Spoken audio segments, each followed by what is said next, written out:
Mixing clean guitars. Let's talk about it. I'm going to talk about what the difference is between mixing, electric guitars versus clean guitars, what to really look out for, maybe a repeatable system for doing it. That way you know what you're doing every single time. And yeah, just giving you an idea of what to do, how to not overthink it. So check out the song I'm working with right now. It's the first track off my album.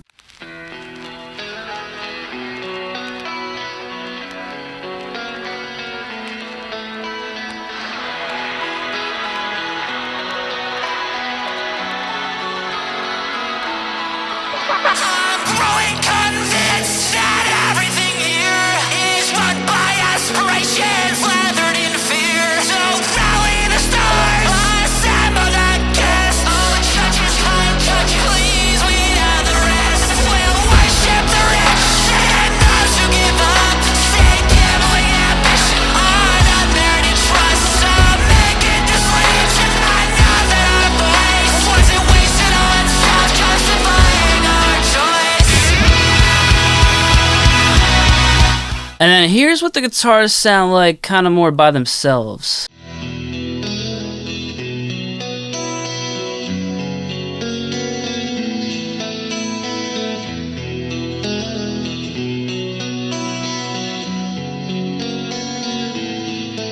So I don't remember exactly what guitar we used to record this. I know it was a Stratty kind of guitar, and so I was really going for that clean sound. I'm a huge fan of like Red Hot Chili Peppers and a lot of their clean guitars that they had in some of the most like breakthrough records. I'm also a huge Blink fan. I love doing anything with like open string. Any sort of like open string progressions are my shit. So that's usually what I'm working on when I'm mixing guitars. And so a lot of times when you have these like open string things, you get a lot of resonances, which is one of the first things that we'll dive into. But let me just show you the guitar raw with pretty much no effects. One thing to note too is that I have a filter here that switches off after the intro.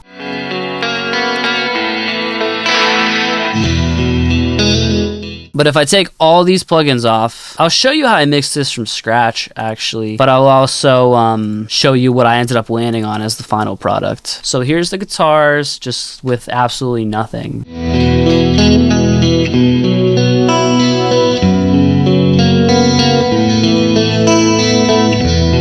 So it's important to note that this guitar already has like a little bit of reverb baked in. I usually try not to do that, but that's important to know because I feel like it does add to the low end in a sense. Every single time I mix out an instrument, I boil it down to 4 questions. It's, does it need saturation or distortion? Does it need EQ? Does it need compression? Does it need multi-band compression or dynamic EQ? Does it need effects? With instruments in general, if you boil it down to these 5 questions, did I say 4? I'm in 5. If you boil it down to these 5 questions, you'll be able to not just know an order in which to do stuff, but whether or not to do stuff. That's why I phrase them as questions, because it's like, does it need this or that? So if I'm following that formula, right, the first question is, does it need any type of analog saturation or distortion? Going for a clean sound, I'd say no, we don't need that. I don't know if that's what I settled on in the final mix, but I'm going to say no, I don't think it needs that. Next question is, does it need EQ? So for that, yes. Let's say I got Fab Filter here. One of the first things I always do is cut out unnecessary low-end fuckery frequencies, so let's just do that. And it does have a lot of low end, like it has a lot of this, which is fine, but when you add another guitar and a bass and a vocal and you stack all these things, you know it's gonna be kind of a lot. So I'd probably do something like this to start.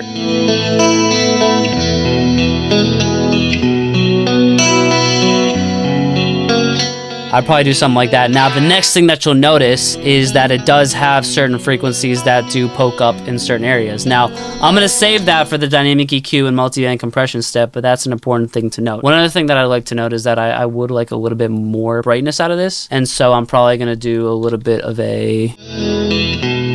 With vocals, I like to do additive last, but I might do a little bit of additive out the gate, just to give the guitars a little bit more shine.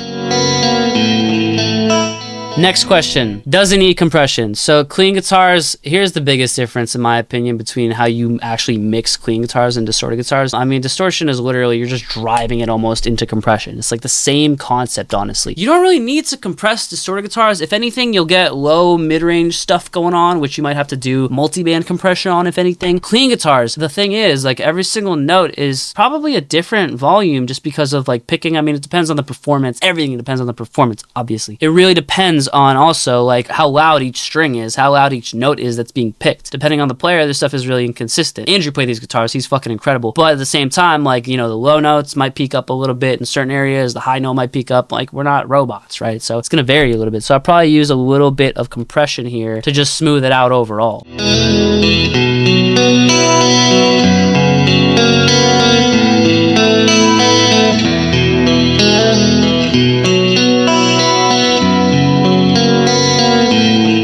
I'll probably leave the attack a little bit slower, maybe like not too fast. That way the pick attack does get through. The release, you don't want it to come up too quickly, or else it's really gonna bring that low mid-range stuff up too quickly. You know, that's not what you want.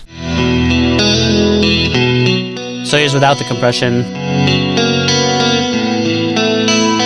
Here's some like the high note kind of sticks out in certain areas, right?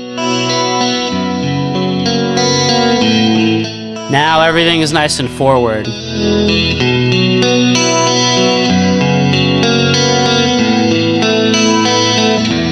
And as it is doing a lot of compression, but as long as it's not pulsing the low end too much, because obviously this is overall general compression. If the low note's being sustained and the high note is triggering the compression to duck down a lot, that low sustained note that's under the high note is going to get ducked down too. So you want to watch out for that. We've covered a few steps now. We've covered doesn't need analog saturation or distortion, doesn't need EQ, doesn't need compression. We've made it pretty far in the fact-finding process here. Next thing, doesn't need multiband compression or dynamic EQ. This is where a lot of the legwork comes in my experience with mixing clean guitars, because a lot of times it just needs a whole lot. So let's start with the obvious one, multiband compression. In my opinion, this is the most obvious step with guitars, because like if you listen to the low end, like listen, let's solo the low end for a second here.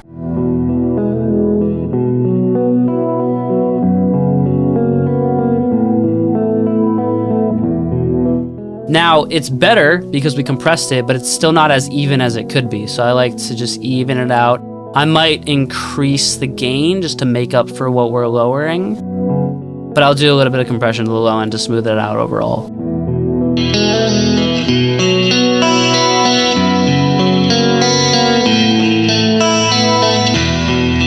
So that's multiband compression, which is a huge step when it comes to mixing these guitars. The next thing, it's all about dynamic EQ with guitars, because there's always bite, man. There's always like some fucking bullshit going on right around here.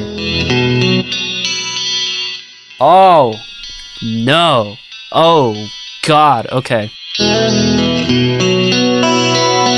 Check me out.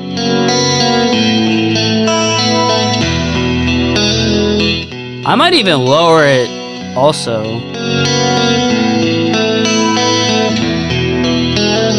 But that's this type of thing. And hold on, wait, there's another one. I know there's another one.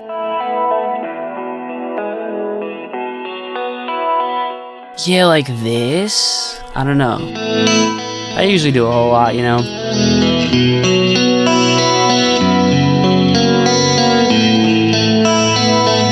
This is huge. This is so important to do this. So I use Soothe for this type of thing. I know Soothe is, you know, a little bit of a bougier plugin, but I find this plugin to be the answer when it comes to guitars in my experience. I mean, I use presets with Soothe just because, like, we got some really nice ones here. Like Guitar D-Spike is pretty dank. I don't know, just smooths it out. But this is what it's doing. It's cutting out some of these stupid frequencies that I did not invite to the party. So this is already decent. I had the reverb on that whole time, so I don't think it's gonna make a huge difference, but I just turned it off, just FYI. So this is our guitar, nice and like sculpted, like the tone is good, the dynamics are good. It's not quite cutting through in the mix. When I add that guitar back in, it's really gonna get super buried. So one thing that I love to do is Neutron's exciter. So an exciter is kind of like, what it really does is it adds these very, very musical harmonics to your signal. And so you'll see that now, like if I add in, let's say we just want to focus on like 2K and up, and I want to add some tape sound to it. I'm going to blend that in.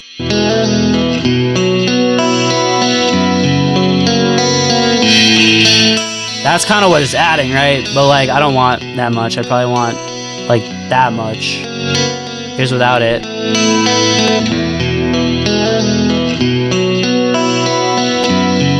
It's like a more musical EQ. I don't know how else to describe it, honestly, but this is a must. And then the last thing, of course, is reverb. We're going to pretend like the reverb wasn't on until I added the exciter just now. But, I mean, reverbs, man, it's just, I don't do anything fancy for guitar reverbs. I just have this Reverb Hall, this, like, you know, plugin that doesn't exist anymore, Bandy Reverb Hall. I mean, you can still get it on their legacy site. It's by iZotope, technically. But I just use this one because I like how it sounds.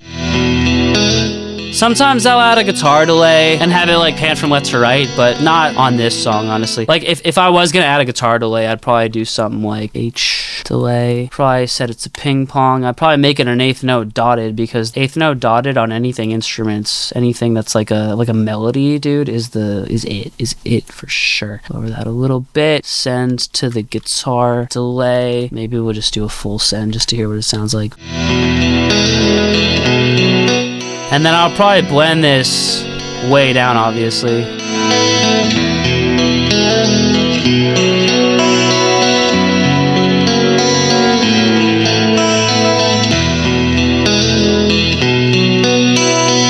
Now, one thing that's important to note, anything rhythm guitars, if it's sort of like in the rhythm section, by that I mean like if there's a vocal present, if there are drums present, if there's a bass present, if it's not like a one-off, like just guitar and vocal, little intimate section, you cannot convince me otherwise. Always double and pan. Always double and pan. Always double and pan your guitars. We're gonna actually jump back into what I actually settled on for this mix here. Might be a little bit different from what I mixed live just now. You'll notice a big difference here. So this is what I ended up settling on here. Like, you see what a difference that makes having them spread out like that, you know? Let's just cover what I actually settled on. I might as well break down the actual chain here. So let's just talk about one guitar, right? Looks like I started off with the resonant frequency bus. Did a little bit more compression here. Maybe not quite as much compression, which I think is probably smart. Jumped right into soothe. Did a smooth that guitar. Lowered the mids. Boosted the highs. Probably would have done that earlier in the chain if I was, you know, that's why I teach it in a certain order. But when I do things, I'm like skilled enough, I guess you could say, that I could just do things in any order and it doesn't matter. But I don't want you to do that. Like, I want you to be kind of sticking to a process until you get good enough to be able to just do things in whatever order you want, right? Did the exciter trick that I do. I'm just widening the sides by doing like a mid-side EQ and spreading out the top end and the sides. Side information is anything that's different from left to right. Oh, that's just that filter for that one section. I have CLA Mix Hub. We mix these guitars into CLA Mix Hub, doing a little bit of work. It's a little bit of like a top-down approach. Nothing really to see there, honestly. That does add a little bit of saturation as well, like analog saturation. This I must have added just in the filtered section, and then this RC20, I know for a fact that's how I got that like staticky, awesome sound. Vinyl 3, in case you're wondering. And just guitar reverb. I do a significant amount of like side chaining. Like, I side chained the kick to the guitar for sure. Like, if I was to solo the drums, tell you for a fact I did that. And the snare. I always sidechain the kick and the snare to the guitars and all that stuff. Let's hear it in context.